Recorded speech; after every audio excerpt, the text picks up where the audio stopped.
ஓம் மகாதேவியை நமஹ. இன்றைக்கி நம்ம சௌந்தரிய லஹரியுடைய ஸ்லோகம் 55லேருந்து 60 வரைக்கும் எப்படி படிக்கிறதுங்கிறத பார்க்கலாம். சேர்த்து படித்து போடலாம். ஸ்லோகம் 55.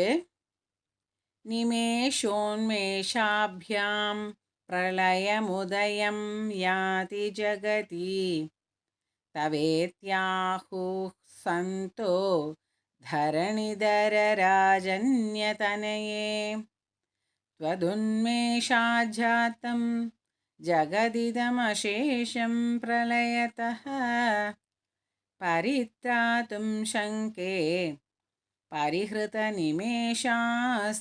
दृशः. श्लोकम् 56.